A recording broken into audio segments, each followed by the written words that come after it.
Ahead of the London Marathon, Gillette World Sport gets underway in the UK as we explore the preparation that goes into an even longer event. For most athletes, the likes of the Boston and London marathons represent the ultimate in long-distance running. For a select group of runners, however, it's events like the Marathon des Sables that really define what endurance racing is all about.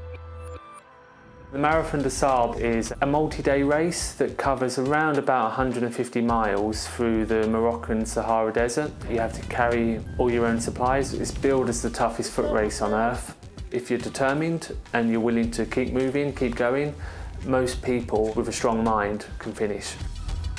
36-year-old Danny Kendall has clocked up over 50 marathons and ultramarathons since he took up the sport in 2003, an achievement that's been built on a comprehensive training regime. I just got off the back of 3 back-to-back 100-plus mile weeks, and within that I try and focus a lot on the quality. So I may do one interval session, something like 4 times 1 mile. I'd also do a tempo run, which is a continuous run for 20, 30, 40 minutes at a pretty hard pace. And then on a Sunday I'll do a long run, which may be 20 miles, maybe 25. Training can be a slog sometimes. Waking up in the dark to go out for a run, it's tough. You have to have the focus on why you're doing it, because it's not fun. But even months of intense training can't prepare athletes for the oppressive conditions that can be found in the Sahara Desert.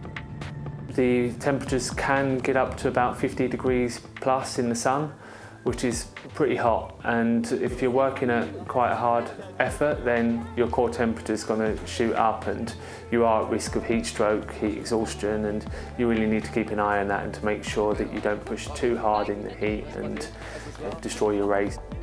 For the last 3 years now, before the MDS, I've gone and trained in the heat chamber. The 2 main purposes of doing that is, one will be to increase your sweat rate. It's the body's cooling mechanisms. The more you sweat, the better your body is at getting your core temperature down. And the other main adaptation is to actually lower your resting core temperature. Each time we go there at the start of the session, I'll take the core temperature and it gets a little bit lower each time. So basically you're acclimating to the conditions we're going to experience out there. 11k into the run, starting to feel pretty warm. The legs are sort of just rolling around and doing what they're told. It's the head that's saying this isn't very good, can we stop? Unfortunately, it's pretty effective. You want to do your best, you've got to do these things, and it will involve a bit of suffering, but not pointless suffering, because that's just crazy. So in the sessions we've been doing with Danny, he's been doing kind of hour and a half, 45-minute sessions, and he's losing between about 2 litres and 3 litres of sweat in that time. He'll lose weight, so if he's in here today and he loses 2.5 kilos, he'll lose 2.5 litres of sweat, and he'll try and get as much fluid back on his board. He'll try and match that fluid loss. As he goes through the race, he'll lose a little bit more weight, and obviously they're rationed calories, they have to carry all their weight, so it's really important that he does everything he can to minimise that decrease in body mass and therefore performance. While hydration is naturally at the forefront of the runners' minds, nutrition is just as important. We're told we have to take a minimum of 2,000 calories a day. We're probably burning 5,000, 6,000 calories a day, so however much you take, you're likely to be not taking quite enough.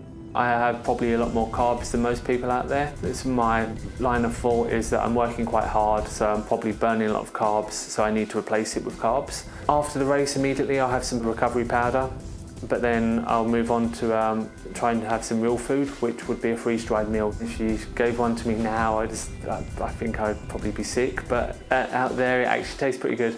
As well as a strong body, running in the desert requires extraordinary mental stamina. It can be pretty lonely out there.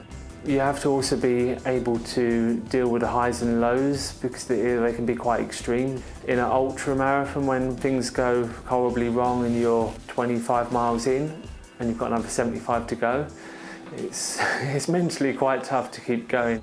The mind starts playing tricks on you. A voice will tell you that, why are we doing this? Let's just stop.